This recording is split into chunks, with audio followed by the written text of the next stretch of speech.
Hey yo, good morning everyone. It is such a good day. Balik exercise na tayo ngayon.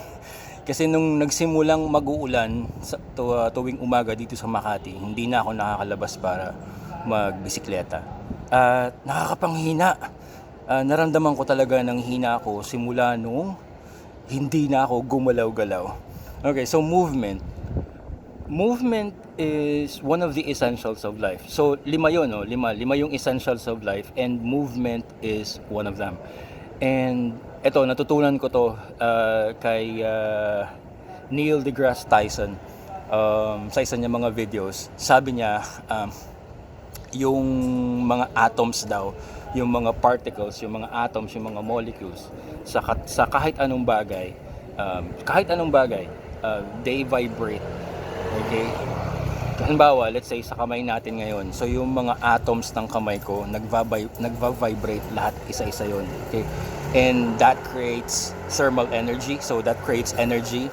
And yung vibration na yon, yun din ang nagko-contribute kung bakit merong temperature yung kamay ko o yung katawan ko. Ayan. And sabi niya if you stop the vibration of the atoms, maalis mo yung heat, yung nage-generate na heat, bababa yung temperature, tapos mawawala rin yung energy. So naisip ko kung hindi gagalaw yung mga atoms ko, manlalamig sila hanggang sa marating nila yung absolute zero, at yun yung talagang wala na silang temperatura, wala nang energy, patay na. Okay, anyway, na-share ko lang naman sa inyo. Pero yun ang naisip ko na movement is really an essential of life. Kasi kung walang movement, wala eh. Kung hindi ka na gumagalaw, patay ka na talaga.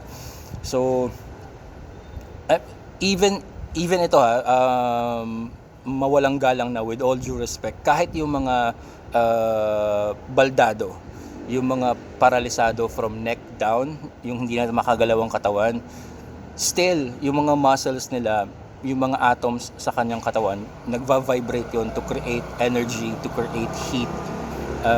Yung energy na yon, yung heat na yon, it's one of the signs of life. So, talagang pag totally nawala yung movement ng katawan natin, ibig sabihin nawala yung vibration ng mga atoms natin, nawala na yung energy, nawala na yung heat, then yun, absolute zero temperature, no energy. Hindi daw yun talaga ma-attain kasi pag na-attain mo yun, talagang wala na. You don't I don't want to be technical. Ang gusto ko lang puntuhin dito is movement. Movement is an essential of life. Now, simula nung mga nag-uulan tuwing umaga, hindi na ako nakapagbisikleta. Kahit sa bahay, tinatamad na ako. Hindi na ako nakakapag yung baras, okay, yung pull-up bars. Kahit nga man lang jumping jacks, hindi ko na nagawa. Push-ups, hindi ko na nagawa. Hindi ko na nabubuhat yung mga dumbbells. Nawala talaga yung exercise. And naramdaman ko talaga na nakakapanghina talaga. I am 46 years old at naisip ko, pag above 40 ka na, napakahalaga na palagi kang may movement, palagi kang active. Okay, may mga magsasabi na mahirap mag-exercise, walang oras, and I respect that. Meron talaga mga taong ganun ang lifestyle o ganun ang buhay nila. Let's say, nung nasa call center pa ako, di ba? Pag gising ko sa gabi, papasok. Pag uwi ko sa umaga, tutulog. So, nawalan ako ng panahon para mag-exercise or kahit anong gawain. So, meron din naman ako nabasang article na you don't really need to yung exercise na parang akala mo gym bro ka or gym rat, na alam mo yung parang nagmumukha kang addict sa gym or addict sa workout. Hindi mo naman talaga kailangan maging ganun eh. Kasi meron ding mga tao na ayaw naman mag-workout kasi ayaw nilang magmukhang yung gym rat o yung nag-workout. Ewan ko, daming kaartehan sa buhay. But anyway, kung hindi talaga tayo makapag-workout, makapag-exercise, makapag-gym, napakasimple lang ng sagot para hindi mawala yung movement natin sa katawan. Gawaing bahay. So, isa yan sa mga na-feedback sa akin ng isa sa mga kaibigan ko. Sabi niya, bakit ikaw OTEP yung ba't hindi mo ah, bakit hindi mo inuobliga, sabi niya, bakit hindi mo pinepuwersa yung mga anak mo na sila yung gumawa ng gawaing bahay para ikaw sitting pretty ka na lang, relax ka na lang sa sofa. Sabi ko, naku, hindi yan pwede sa akin. Kasi pag nakaupo ako buong araw at wala akong ginagawa, nang hihina ako. So sa bahay, gumagawa ako ng gawaing bahay, hindi para, alam mo yun, hindi para maging spoiled yung mga anak ko, or hindi para kung ano ba man.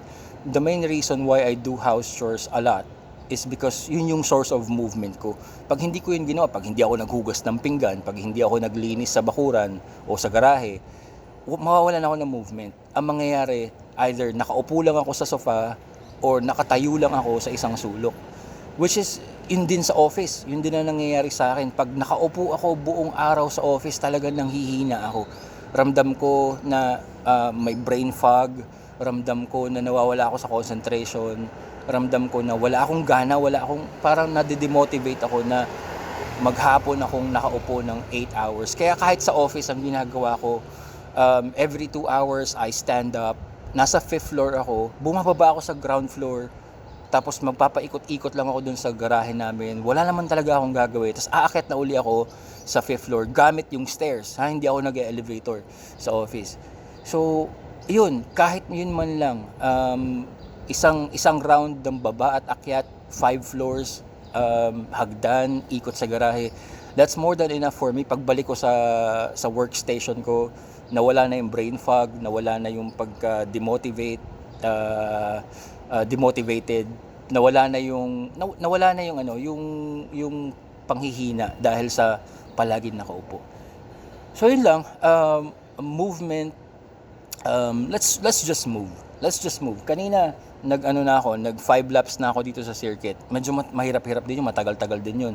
Pero lang ako, chill lang, banayad lang. Siguro mga takbo ko mga 20 kph lang. And that's more than enough movement na medyo naririnig ko yung mga lagutok ng tuhod ko.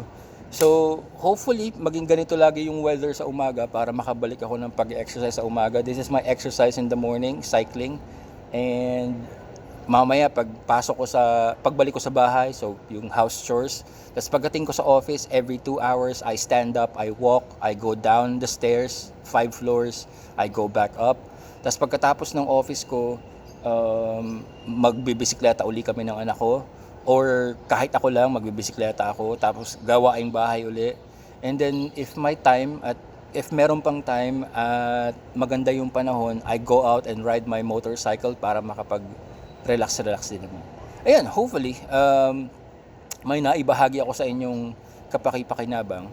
I will see you on the next video.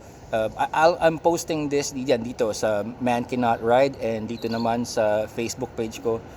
Ayan, I'll probably post this also sa TikTok accounts ko or whatever. Thank you so much for the viewers ng mga social media platforms, lalong-lalo na sa Man Cannot Ride. Thank you so much sa mga viewers ng Man Cannot Ride. I will see you on the next video. Alright, 2 more laps then uwi na. Nga pala, binenta ko na yung road bike ko. So, ang ginagamit ko ngayon is itong touring bike ni Commander. Alright.